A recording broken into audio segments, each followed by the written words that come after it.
अस्सलाम वालेकुम, आप देख रहे हैं पाकिस्तान टुनाइट। मैं हूं सैयद समर अब्बास। नाज़रीन, ईद के बाद मुल्क में सियासी मंजरनामा फिर से हम देख रहे हैं कि उसमें गर्मा गर्मी नज़र आ रही है।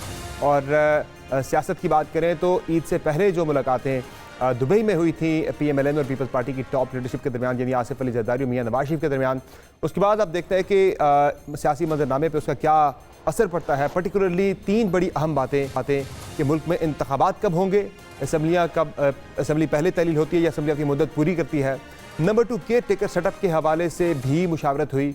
और इसके अलावा जो अगला शेयर है, यानी अगला जो सेटअप है, उसमें पीपल्स पार्टी को क्या शेयर मिलेगा। कुछ सीटें भी खबरें आ रही थी कि पंजाब के अंदर पीपल्स पार्टी मांग रही है PMLN से अपने अहम लीडर्स के लिए। इस पर मजीद मुशावरत जो है वो आगे चल के होनी है। और ये तय पाया है पीपल्स पार्टी और नून लीग के दरमियान, यानी आसिफ अली जरदारी और मियां नवाज शरीफ के दरमियान, कि जो भी कंसल्टेशन होगी दोनों जमातों के दरमियान वो टॉप लेवल पर होगी, यानी मियां नवाज शरीफ और आसिफ अली जरदारी के लेवल पर ही होगी, बल्कि यानी डेलीगेशन लेवल पे कोई भी मुज़ाकरात या बातचीत नहीं होगी। इसके अलावा नाज़रीन, अगर हम बात करें कि जहांगीर तरीन जो है उनकी पार्टी बंद तो गई, लेकिन अभी तक कोई खातिर खा नताइज हमें उस पार्टी की तरफ से सामने नहीं आ सके कि कोई बड़े नाम जो है मज़ीद उस पार्टी में शामिल हो सकें। उसकी लॉन्चिंग के बाद कोई भी ऐसा बड़ा नाम अभी तक सामने नहीं आ सका। फिर इसके अलावा नाज़रीन, हम देख रहे हैं कि जो सियासी अगर आप देखें मामले के साथ साथ, लड़ाई के साथ साथ, सियासी मैदान के साथ साथ जो कानूनी मैदान है वहाँ भी काफ़ी कुछ चल रहा है। और ईद से पहले सुप्रीम कोर्ट ऑफ पाकिस्तान ने फ़ौजी अदालतों के ऊपर स्टे ऑर्डर देने से तो मना कर दिया था, इनकार कर दिया था। ताहम अब ईद के बाद, यानी कल से इम्कान इस बात का है कि नया जो शेड्यूल दिया जाएगा, यानी कि नई तारीख दी जाएगी इस फ़ौजी अदालतों के बारे से, समात के बारे से। और साथ ही साथ अगला हफ्ता इसलिए भी इम्पॉर्टेंट है, 4 तारीख को चेयरमैन PTI और उनकी अहलिया को तलब कर लिया गया है नैब की तरफ से अलकादिर और तोशाहाना केस के अंदर। और इसके अलावा फ़ौजी अदालतों में भी उनके खिलाफ के हवाले से काफ़ी चीज़ें जो है अहम पेशरफ मुतवक्का है। इन तमाम मौज़ूआत पर बात करेंगे। हमें ज्वाइन किया है पाकिस्तान के बहुत ही नामवर और सीनियर सहाफ़ी हमारे साथ मौजूद हैं। हमें ज्वाइन करें इरशाद आरिफ साहब, मुजम्मिल सोहरवर्दी साहब, आमिर जायद साहब और नज़ीर लगारी साहब। चारों किसी तारुफ के मोहताज नहीं है, पाकिस्तान के नामी ग्रामी हमारे जो हैं सहाफ़ी हैं, तजज़ियाकार हैं। बहुत शुक्रिया आप चारों मेहमानों का, आपने प्रोग्राम में अपना कीमती वक्त दिया। सबसे पहले मुजम्मिल साहब, ईद के बाद का, यानी अब कल से सियासत फुली गर्म है, इस हफ्ते में आप क्या देख रहे हैं कि जो मुलाकातें हुई थी दुबई में पीपल्स पार्टी और नून लीग की लीडरशिप के दरमियान, उसके बाद आपको मुमकिना सियासी मंजरनामा क्या बनता दिखाई दे रहा है? दोनों के आगे मामला किस तरह से आगे बढ़ते हुए आपको दिखाई दे रहे हैं? मुझे नहीं लगता दोनों के दरमियान कोई सीट एडजस्टमेंट हो सकती है या वो दोनों मिलकर इलेक्शन लड़ सकते हैं। देखें, मुस्लिम लीग नून पंजाब में पीपल्स पार्टी को क्यों स्पेस देगी अगर जवाब में पीपल्स पार्टी उन्हें सिंध में स्पेस देने के लिए तैयार नहीं है, और पीपल्स पार्टी सिंध में PMLN को क्यों स्पेस देगी जबकि उसकी वहाँ पोजीशन नहीं है।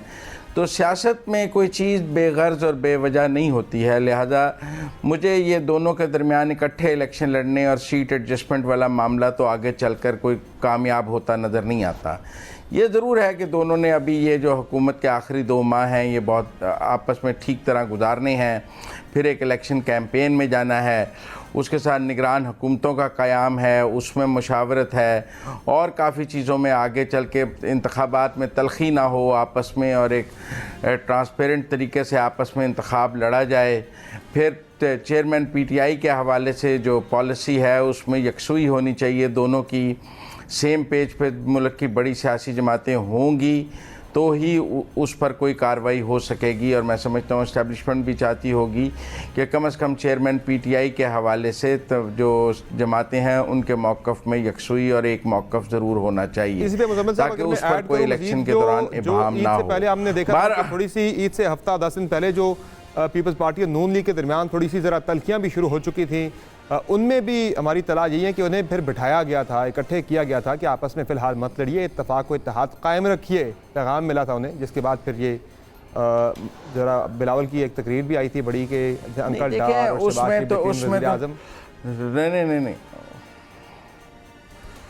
उसमें तो पीपल्स पार्टी की तीनों शराइत मुस्लिम लीग नून ने मान ली ना। चेयरमैन PCB उन्होंने नजम सेठी को विड्रॉ कर लिया और ज़का अशरफ को दे दी वो सीट, हालांकि शहबाज शरीफ as prime minister Najam Sethi को नॉमिनेट कर भी चुके थे, लेकिन वो विड्रॉ कर लिया और वो जो है आपने कदम पीछे हटा। उसके बाद बजट में 25 अरब रुपए आपने सिंध के लिए एक्स्ट्रा रखे, उनके सैलाबजदगान के लिए जो वो मांग रहे थे वो आपने दिए।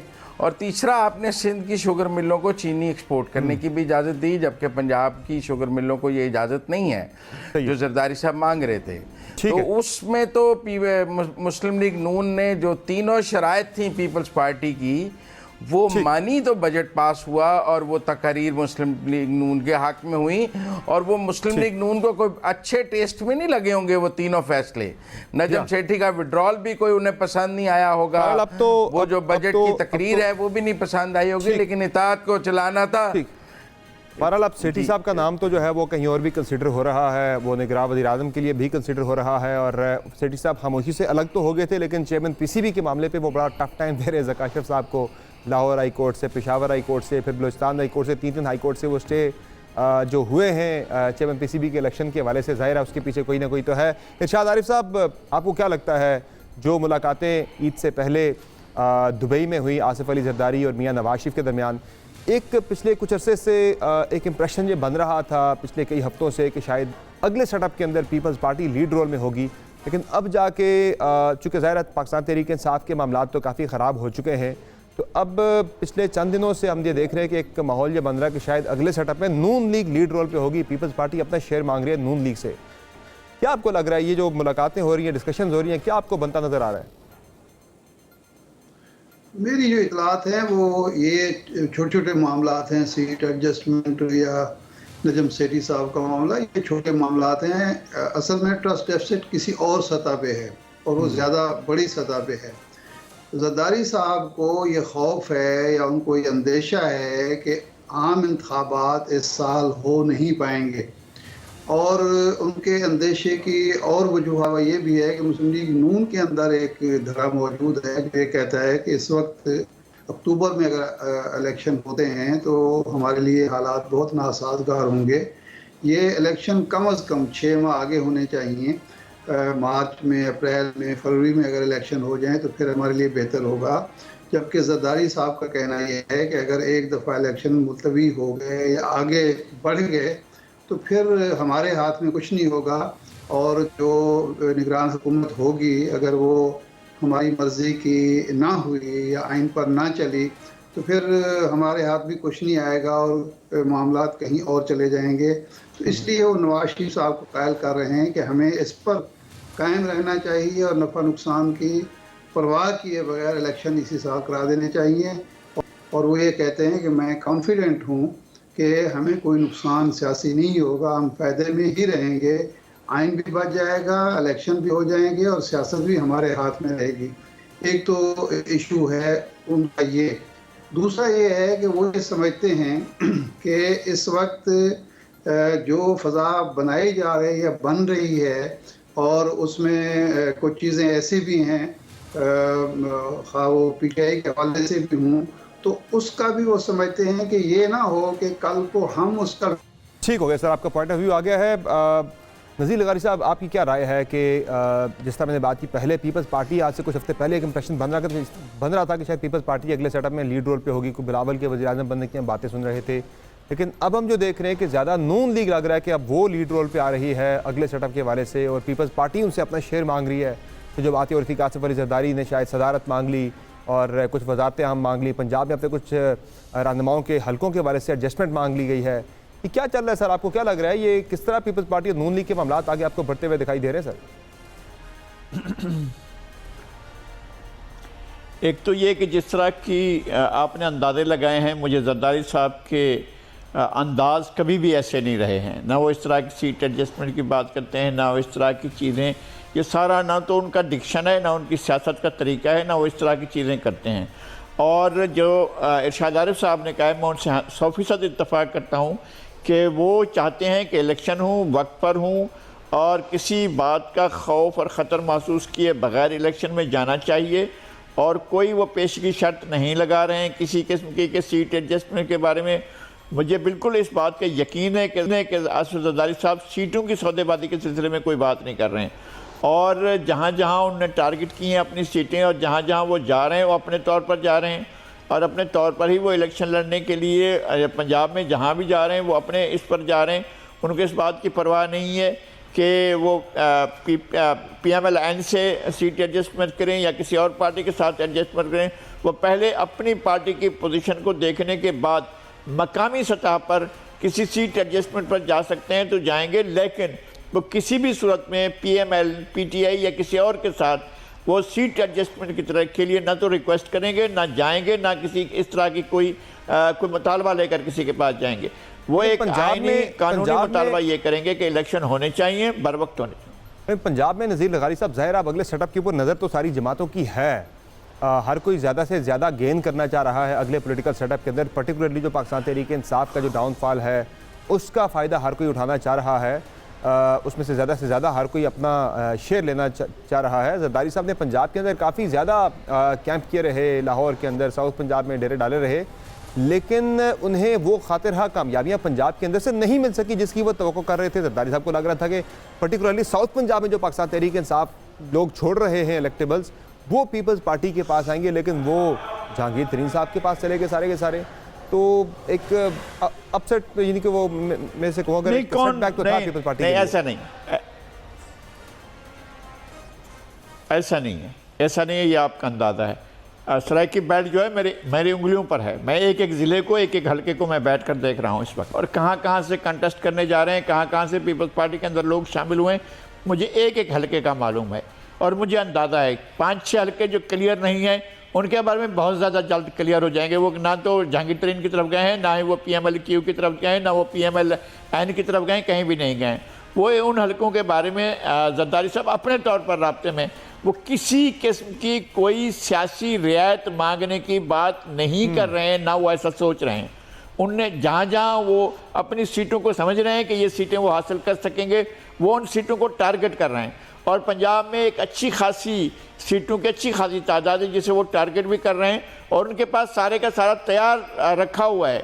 तो उन्होंने पिछले 5-6 इलेक्शंस के सारे फिगर्स को अपने सामने रखा हुआ है, और फिर उसके अंदर सारी चीज़ें मिलाई हुई हैं, धांधली के फैक्टर को मिलाया हुआ है, कहाँ किस ने पिछले 3-4 इलेक्शन में धांधली की, कैसे की, और पीपल्स पार्टी की क्या पोजीशन थी और पीपल्स पार्टी के आगे क्या पोजीशन हो सकती है। एक चीज़ का उन्होंने बिल्कुल मैथमेटिकल चीज़ें बनाई हुई हैं, उनके सामने है, पूरे का पूरा पंजाब के हर हल्के पर उन्होंने काम किया हुआ है। ऐसा नहीं है कि जरदारी साहब यूं ही बैठे हुए हैं, जरदारी साहब ने तमाम हल्कों पर काम किया है, और वो सिर्फ ये देख रहे हैं कि कहाँ से उनकी सीट निकल सकती है, और उन्हें अंदाज़ा है, और जिस बात को अंदाज़ा कर रहे हैं वो ज़्यादा गलत नहीं है। वो अपनी सीटें जो एस्टिमेट कर रहे हैं वो ले लेंगे, और उन्हें यह भी मालूम है कि उन्हें आगे चलकर वहाँ कहाँ किसके साथ एडजस्टमेंट करनी है, ये भी उनके सामने। आमिर साहब, क्या लगता है आपको कि अभी पीपल्स पार्टी और नून ने प्लानिंग तो शुरू कर दी, अगले सड़क के बारे से बिल्कुल करनी चाहिए आगे की प्लानिंग, लेकिन जो PTI की थ्रेट है it is not yet over. उनका जो वोट बैंक है पॉपुलर, वो अभी भी अपनी पार्टी के साथ खड़ा है। तो ऐसे में जो प्लानिंग अभी हो रही है वो उसकी जो ग्राउंड्स हैं वो आपको रियलिस्टिक दिखाई दे रही है? बड़ी दिलचस्प सूरत हाल है समर साहब। बात ही कि हमारे सामने सवाल मुंह खोले खड़े हुए हैं और जवाबात लोगों को नहीं पता। हत्ता कि जैसे आपने सही कलमात में कहा था कि इलेक्शन तक के ऊपर है कि जी फौरन होने चाहिए, आइन के मुताबिक हो या डिले हो। अच्छा, जहाँ तक PTI का, एक मरतबा PTI का कांटा हट जाता है नून लीग के सामने से और पीपल्स पार्टी के सामने से, तो उनकी पोजीशन जो होगी वो डिफरेंट होगी दूसरे की तरफ भी। अगर आप देखिएगा जो उनके भी सियासत में आपको हमआहंगी नजर आ रही है, तो फिर वो मतलब गोल की हदफ की तलाश में खुद दौड़ रहे होंगे। आमिर साहब से हमारा राब्ता मुनक़ता हुआ है, मुझसे ब्रेक लेते हैं, ब्रेक से वापस आएंगे, डिस्कशन जारी रहेगी, हमारे साथ रहिए।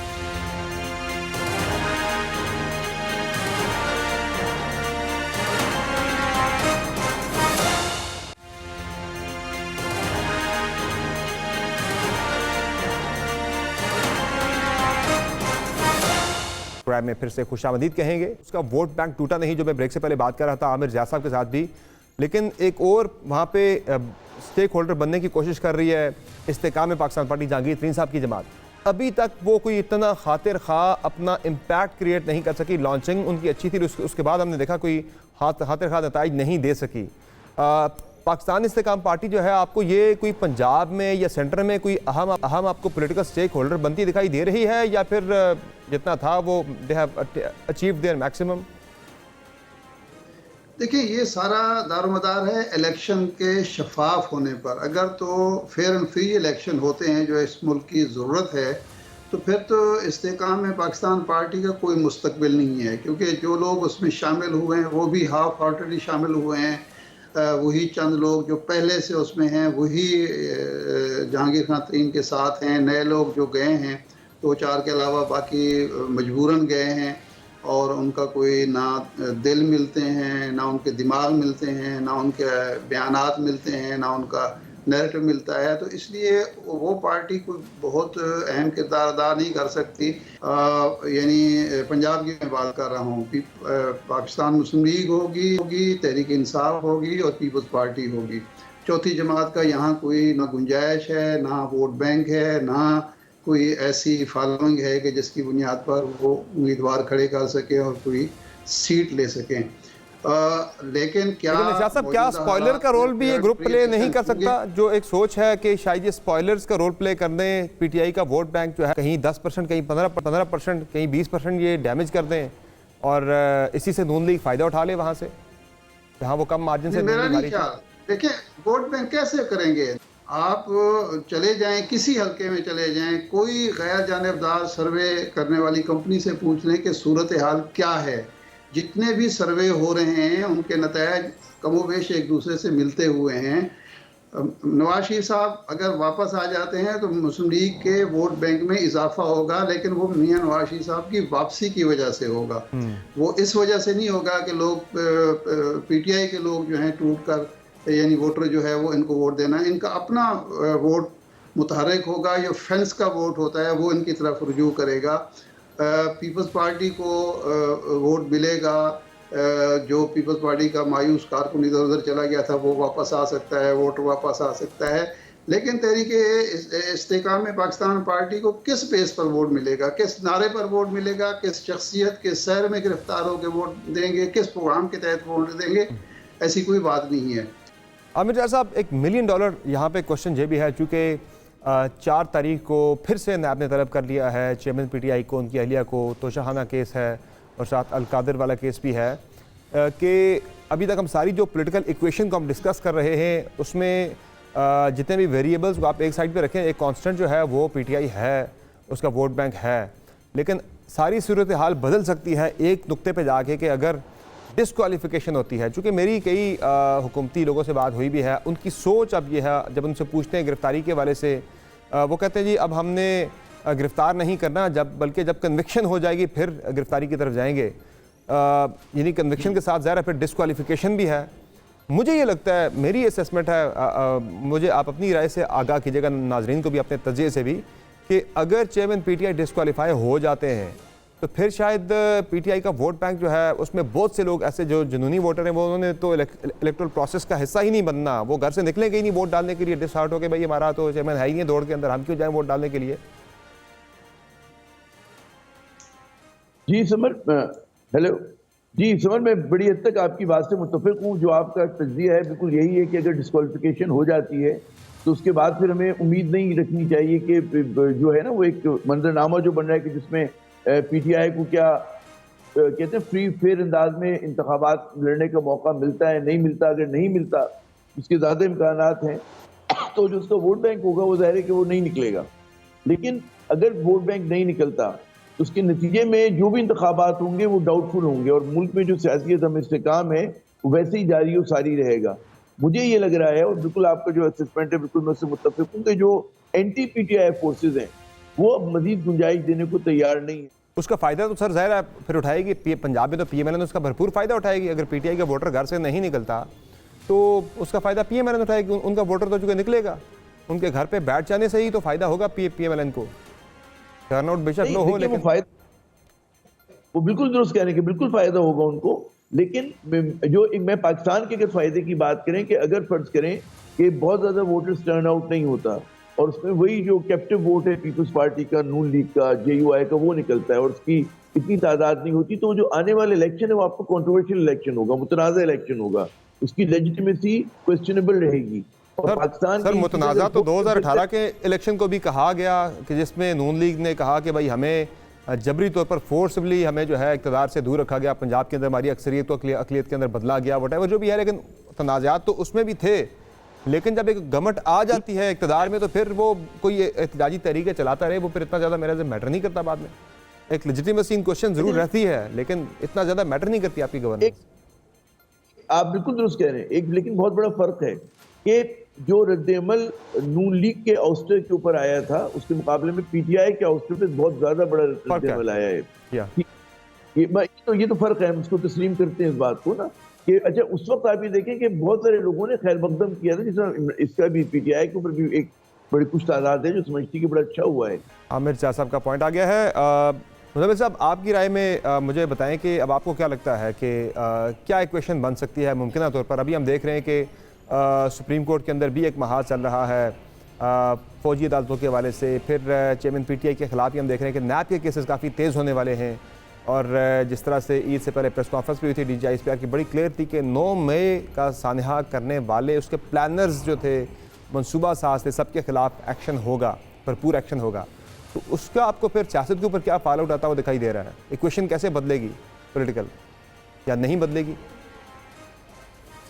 देखिए, मुझे नहीं लगता कि इमरान खान साहब अगले इलेक्शन में कोई प्लेयर होंगे और वो ना खुद प्लेयर होंगे। मुझे लगता है कि जिस तरह के उन्होंने पिछले 1 साल में सियासी फ़ैसले किए हैं और जो सियासी अक्लमंदी का उन्होंने सबूत पिछले 1 साल में दिया है, कौमी असम्बली से इस्तीफ़ों से लेकर, लॉन्ग मार्चों से लेकर और अपनी असम्बलियाँ तोड़ने तक और 9 मई तक जिस किस्म की सियासत इमरान खान ने की है, उसकी को पाकिस्तान में उसको कोई अक्लमंदी की सियासत तो उनके सपोर्टर्स भी नहीं कह सकते। जो आज कह रहे हैं कि इमरान खान ने बहुत बड़ी हकीकत है, क्या वो उनकी सूबाई असम्बलियाँ तोड़ने को दुरुस्त कहते हैं? क्या वो कौमी असम्बली से इस्तीफ़े देने को दुरुस्त कहते हैं? क्या वो इस्लामाबाद से चढ़ाई करने को दुरुस्त कहते हैं? क्या वो 9 मई को दुरुस्त कहते हैं? तो लिहाजा जिस किस्म की सियासी अक्लमंदी का इमरान खान ने सबूत दिया है, उसके नतीजे में मुझे ये लगता है कि वो आगे ऐसे काम करेंगे कि अगले इलेक्शंस में पीटीआई कोई प्लेयर नहीं होगी और पीटीआई वो यहाँ इलेक्शन का बाइकाट कर देंगे या जो भी सुसाइडल अटैम्प्ट आगे मज़ीद करेंगे इस सारी लड़ाई में। जो लड़ाई इस वक्त चल रही है 9 मई के हवाले से, उसमें इमरान खान साहब कोई ख़ुदकुश हमला अपने ऊपर एक और करेंगे, जैसा 9 मई का ख़ुदकुश हमला था, जैसे असम्बलियाँ तोड़ने का ख़ुदकुश हमला था। एक सियासी ख़ुदकुश हमला वो अपने ऊपर और करेंगे फ्रस्ट्रेशन में, क्योंकि ये तय हुआ है कि वो डिप्रेशन और फ्रस्ट्रेशन में वो एक बड़ी हमाकत करते हैं। तो इसलिए वो तो नहीं होंगे। अब जो दोस्त ये कह रहे हैं कि इस्तेकाम पाकिस्तान पार्टी को कहाँ से वोट मिलेगा, देखें जब इमरान खान और बल्ले का कोई कैंडिडेट नहीं होगा इलेक्शन में, तो फिर जिन लोगों ने नून और पीपल्स पार्टी को वोट नहीं डालना, उनके पास या वोट ना डालने की ऑप्शन होगी या उनके पास इस्तेकाम पाकिस्तान पार्टी को वोट डालने की ऑप्शन होगी। मेरे ख्याल से वो ना वोट डालने जिस हल्के से फवाद चौधरी साहब ने इलेक्शन लड़ना है, फर्स्ट कर अपनी पार्टी को जो है वो छोड़ के जाने वालों को नहीं, देखें ये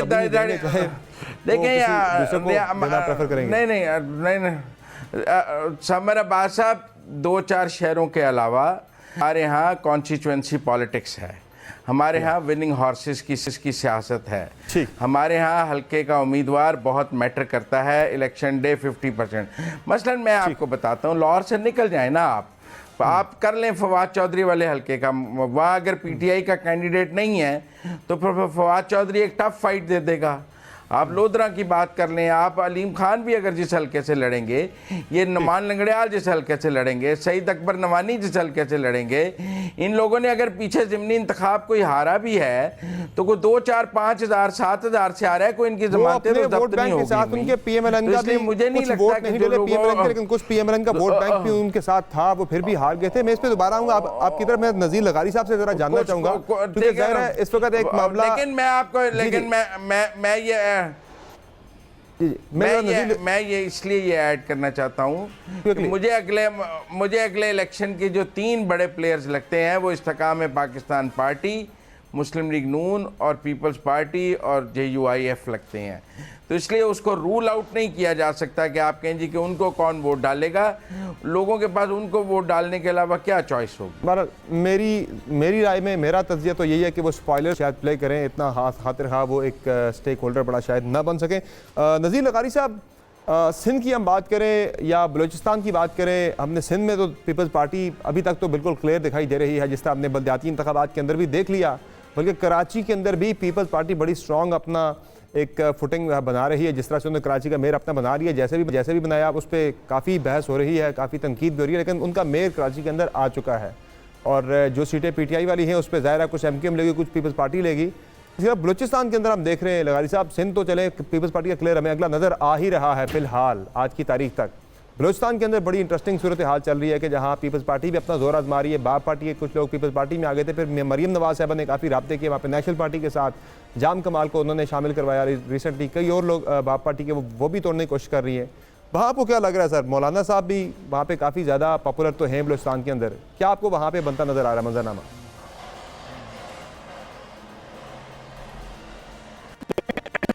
बात ये कराची पर वापस आ जाएं, थोड़ी देर के लिए मैं कराची पर चाहूँगा कि आपकी बात कराची में एक चीज़ साबित हो गई जिसको हम एक पिछले कई दिनों से बयानिया बनाया मीडिया ने, वो धांधली हो गई, धांधली हो गई, धांधली हो गई, देख लो देख लो देख लो देख लो। आज उसका पूरे का पूरा भांडा फूट गया है। राब्तों के बाद भी उन्होंने कहा है कि हम PTI की तरफ नहीं जाने को तैयार हैं, तो वही कुछ किया गया जो पहले इमरान खान ने अपने ही लोगों को ज़िबह कर दिया और अली हाली मदन शेख ने उन सबको निकाल दिया है आज पार्टी से। और लोगों को 9 मई के बाद और उससे बहुत पहले भी लोगों को पता था कि ये मुल्क के साथ एक फ्रॉड हो रहा है और उनके बारे में सब वाकिफ थे। बलूचिस्तान की तरफ चलते हैं। बलूचिस्तान में इस वक्त जो बहुत ताकतवर पोजीशन है वो इस पर पीपल्स पार्टी ने हासिल कर रही है।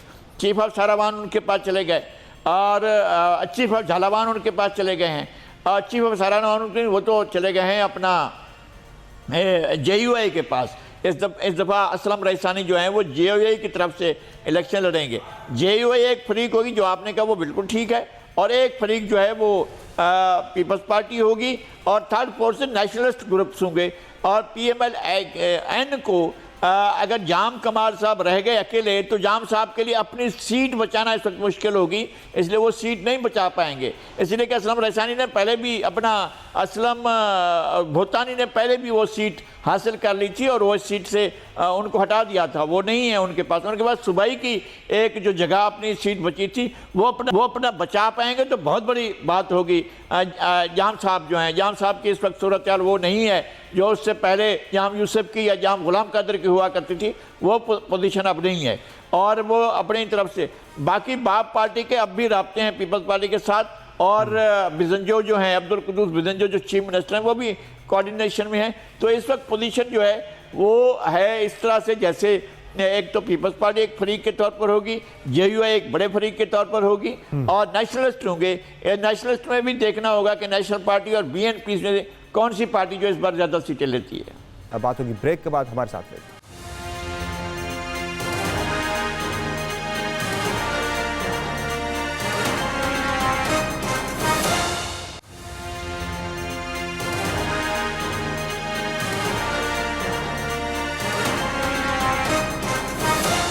प्रोग्राम में फिर से खुशामदीद कहेंगे। इरशाद अरफ साहब, एक और मामला भी है ज़रा, हम जो असल एक बहस ये भी है, ये सारा हम जो डिस्कस कर रहे हैं मामला वो एक चीज़ पे जाके मुनहसर होता है कि इंतखाबात कब होंगे, नहीं होंगे, अक्टूबर नवंबर में होते हैं इंतखाबात, या एक राय है, एक सोच है फरवरी मार्च में जाके इंतखाबात मुल्क के अंदर करवाए जाए। पीपल्स पार्टी नून लीग की लीडरशिप के अंदर भी ये चीज़ें डिस्कस हुई हैं, जिस तरह आपने शुरू में बात की भी कि इंतखाबात के बारे से एक मामला इंपॉर्टेंट है। एक ये भी आ रही है बात कि चूँकि 7 सितंबर को आरिफ अलवी साहब जो हैं उनकी मुद्दत पूरी हो रही है बतौर सदर पाकिस्तान, तो एक ये सोच भी है कि सदर अलवी साहब जो हैं शायद वो जब तक नए सदर का इंतखाब नहीं होता, आइनी तौर पर तो जो मौजूदा सदर होता है वो कंटिन्यू करता है नए सदर के इंतखाब तक, लेकिन शायद अलवी साहब छोड़ दें 7 तारीख को अपना ओहदा और सादिक संजरानी साहब कायम मुकाम प्रेसिडेंट ऑफ पाकिस्तान बन जाएँ। इस तरह का मंजरनामा भी को बनता हुआ नज़र आ रहा है। सर आपको क्या लग रहा है सर, क्या होगा?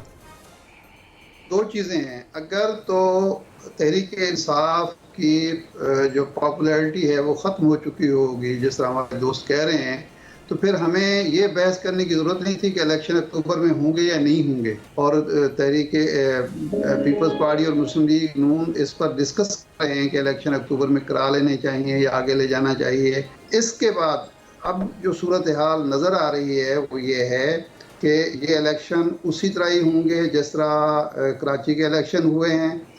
लोग गायब भी होंगे, टिकट होल्डर गायब होंगे, टिकट वापस कराए जाएंगे, प्रेस कॉन्फ्रेंसें जारी रहेंगी और उसके बाद इलेक्शन करा दिए जाएंगे। फिर भी उस वक्त के कम अज़ कम वो इलेक्शन धांधली तो हो लेकिन काबिल कबूल धांधली हो, मुनज़्ज़म धांधली ना लगे और दुनिया के लिए, क्योंकि सिर्फ इस वक्त पाकिस्तान का इशू नहीं है कि पाकिस्तान की आवाम को हमने क्या दिखाना है, दुनिया की नज़रें भी हम पर हैं। 2008 में आपको याद होगा कि परवेज़ इलाही साहब ये समझते थे कि 120-25 सीटें मुझे मिल रही हैं। परवेज़ मुशर्रफ ने एक पूरा मंसूबा बनाया हुआ था और उसी मंसूबे के खौफ से मोहतरमा बेनज़ीर भुट्टो साहबा ने NRO किया था, हम अगर इस इलेक्शन से आउट हो गए तो मुकम्मल आउट हो जाएंगे। लेकिन जब इलेक्शन के रिजल्ट आए थे तो वो बिल्कुल मुख्तलिफ थे, परवेज़ मुशर्रफ की ख्वाहिश से, परवेज़ इलाही साहब की ख्वाहिश से, और जो बाकी लोग उस वक्त इक़्तिदार के मज़े लूट रहे थे। तो इलेक्शन अब होंगे, उस वक्त होंगे कि जब वो दुनिया के लिए काबिल कबूल हों, समझा जाए कि एक मुस्तहकम हुकूमत वजूद में आ सकती है। और ये बात नहीं है 18 में वाक़यातन वो मुतनाज़ इलेक्शन थे, वाक़यातन एतराज़ात थे, लेकिन जब हुकूमत वजूद में आई थी तो आपको याद है कि 3.5 साल तक अपोजिशन तमाम तर कद्दो काविश के बावजूद कोई बड़ी तहरीक खड़ी नहीं कर सकी। मुज़म्मिल साहब, आप कुछ ऐड करना चाह रहे हैं? देखें, बार बार ये सवाल हो रहा है, क्या इंतखाबात इमरान खान की मकबूलियत की वजह से मुलतवी होंगे? मैं नहीं समझता कि 9 मई के बाद इस मुल्क में कोई इमरान खान की मकबूलियत कोई सवाल रह गया है। 9 मई के बाद इमरान खान की सारी सियासी जमात एक रेत की दीवार साबित हुई है और उनकी सारी सियासी जद्दोजहद भी एक रेत की दीवार साबित हुई है कि सब एक झटके में बह गया है सब कुछ। आज पोजीशन ये है कि वो 100 लोग इकट्ठे करने की पोजीशन में नहीं है। तहरीक चलाना तो दूर की बात है, वो मुख्तलिफ वकला के घरों में जा रहे हैं कि कोई वकला तहरीकी खड़ी हो जाए, क्योंकि तहरीक इंसाफ तो अपने लोगों की तारीखों पर पहुंचने की पोजीशन में नहीं है। तो मकबूलियत का पता नहीं क्या। दूसरी बात यह है कि ये सवाल ज़रूर अहम है कि 9 मई के मुल्ज़मान को कैफ़रे किरदार तक पहुँचाने के बाद इंतखाबात होंगे, उनके सहूलतकारों और मंसूबा साज़ों को के ट्रायल और सज़ाओं के बाद इंतखाबात होंगे या उससे पहले होंगे। ये सवाल ज़रूर अहम है। अगर मिलिट्री कोर्ट्स अपने वक्त पर काम कर गईं और उनकी राह में कोई रुकावट ना आई, जैसे याहिया अफरीदी ने भी अब रिक्यूज़ कर दिया है कि आप फुल कोर्ट बना लें, मैं इस बेंच में मज़ीद नहीं चलता, और जो सब कुछ हुआ है, और अगर मिलिट्री कोर्ट्स के ट्रायल शुरू हो जाते हैं और वो वक्त पर सज़ाएं देती हैं तो फिर इंतखाबात हो सकते हैं। लेकिन ये तो नहीं हो सकता कि 9 मई के मुल्ज़मान इंतखाब एक बड़े प्लेयर के तौर पे हिस्सा ले रहे होंगे और वो जो है वो और 9 मई का जो सानिया है वो पीछे रह जाएगा और इंतखाबात आगे आ जाएंगे। यकीनन उन मुल्ज़मान और उनके मंसूबा साज़ों और सहूलतकारों को किरदार तक पहुँचाना है। अगर वो सज़ाएँ बर वक्त हो गई तो इंतखाबात भी बर वक्त हो जाएंगे। आमिर जा साहब, आपको क्या लग रहा है कि इंतखाबात अगर आगे होते हैं, उसकी वजह होगी मुमकिन तौर पर? चूँकि एक तो PMLN के अंदर से खबरें ये भी आ रही हैं कि एक धड़ा है जो समझ रहा है कि अभी हमारी गवर्नेंस इतनी अच्छी नहीं है, आवाम के अंदर हमारी परसेप्शन इतनी अच्छी नहीं है कि हमें इंतखाबात में अक्टूबर या नवंबर में जाना चाहिए, कि वो सोच है कि हमें मार्च में इंतखाबात में जाना चाहिए, ताकि शायद थोड़ा सा हम रिकवर कर जाएँ जो आवाम के अंदर पॉपुलैरिटी का मसला है। तो बात है कि जितना पुअर गवर्नेंस और जो मईशत के साथ इन लोगों ने किया है, उसका सारा मलबा जो है वो गिरा है नून लीग पे। और नून लीग पे अगर गिरा है तो नवाज शरीफ साहब की जो लॉबी उस पर ज्यादा गिरा है, मतलब शमसी साहब पे गिरा है, इसाक डार पे गिरा है। और जाहिर जब उनपे तनकीद होती है, विद इन द पार्टी होती है, आउटसाइड द पार्टी होती है, तो उसका मतलब है नवाज शरीफ साहब पर हो रही है। तो यहाँ पर वाकई जितना भी उन्होंने अपना पॉलिटिकल कैपिटल लूज किया है तो उनके लिए आसान नहीं है इंतखाबात में जाना। और आप ये देखें कि बड़े मैं अगर 99 के मुशर्रफ साहब का जो फौजी इंकलाब आया था उसी से आप गिनना शुरू कर दें कि क्या क्या हुआ था। और जिन लोगों को हम कहते थे यानी कि पीपल्स पार्टी और नून लीग पे जो जमाने में तनकीद होती थी, तो लोग इतने ही यकीन से कह रहे होते थे, जितना माशाल्लाह मुजम्मिल साहब कह रहे हैं कि जी इनका चैप्टर बंद हो गया। और 2006-7 तक नाम लेवा नहीं रहे थे शरीफ खानदान के मुल्क में, वो बिल्कुल लोग सऊदी अरब जाकर बैठ गए थे, मुंह छुपाकर बैठ गए थे, माफीनामा लिखकर। ये तमाम हकीकतें हैं। तो अब इस पर कोई ताज्जुब की बात ही बिल्कुल हो सकता है कि PTI जो है 2018 में की तरह इस बार 2023 में इंतखाबात 24 में ना हो। सर आपका पॉइंट आ गया सर। लेकिन उसका जो फैक्टर है, एक जो एंटी PDM वोट बैंक है वो कहाँ जाएगा? उसकी उस पॉलिटिक्स की भी मुल्क को जरूरत है जो रहेगी। और लोग चैलेंज करते रहेंगे डायनेस्टिक पॉलिटिक्स को, जिन लोगों ने करप्शन की उनको। ये चीजें जो है ना जाने वाली नहीं है। अगर ठीक कोई है। समझे कि स्मूथ सेलिंग हो जाएगी दो बड़े खानदानों को, ऐसा नहीं होने जा रहा पाकिस्तान। आपका पॉइंट आ गया सर। नज़ीर लगारी साहब, कंक्लूड कीजिएगा डिस्कशन को कि आपको इंतखाबात, जो सारी डिस्कशन तो अपनी जगह पे, $1 मिलियन क्वेश्चन यही है कि इंतखाबात होंगे, वक्त पे होंगे, नहीं होंगे, नहीं होंगे तो क्यों नहीं होंगे, मार्च पे अगर जाते तो क्यों जाएंगे मार्च पे, क्या मसला मौजूदा गवर्नमेंट की अपनी पॉपुलैरिटी का है या किसी और की पॉपुलैरिटी कम होने का इंतजार किया जाएगा? नहीं, पॉपुलरिटी का एक तो ये है कि ये हवा है, मैं इसको बिल्कुल नहीं मानता हूँ। चंद अजला तक है और उसका कोई नहीं, और फिर वो नतीजा देख लिया आपने जो कुछ हुआ है। हम जो सिक्योरिटी के इदारों की सियासत में मुदाखलत के हम हमेशा मुखालिफ रहे ना, हम ये कहते रहे, लेकिन हमने कभी भी ये नहीं कहा है, न सोचा है कि जाकर हमले कर दिए जाएं। किसने आज तक ऐसा किया है?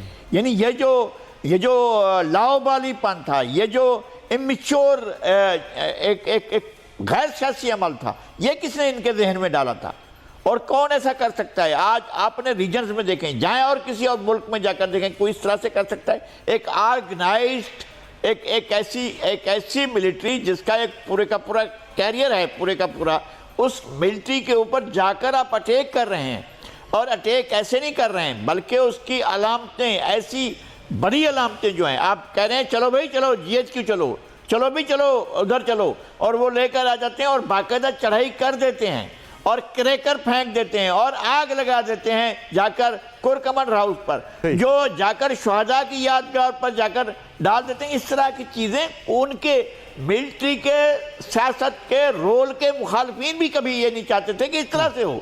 ये जो इन्होंने किया है, इसका पूरे का पूरा सारी चीज़ें जब सामने आती जाएंगी और होगा उनके पास एक एक चीज़ होगी, जब सामने आती जाएंगी लोग बिल्कुल हो जाएंगे। अच्छा, कहाँ पॉपुलर, इनकी पॉपुलरिटी का बेस कहाँ पर था? पहली बात यह कि मार्शल एरिया जो है, जहाँ से ज़्यादा कहा जाता है, वो चले जाएंगे, वो नहीं होंगे लोग, कहीं भी नहीं होंगे लोग, और जहाँ पर इनको पॉपुलरिटी थी वो नहीं रहेगी। सर मुझे सिर्फ बता दें, इंतखाबात आप अक्टूबर नवंबर में देख रहे हैं या मार्च में देख रहे हैं? ये चीज़ मेरा अब भी ये ख्याल है कि इलेक्शन अक्टूबर नवंबर में होंगे और होने चाहिए। ठीक है, बहुत शुक्रिया आप चारों मोअज़्ज़ज़ मेहमानों का। आज की शो में इतना ही, इजाज़त दीजिए, खुदा हाफ़िज़।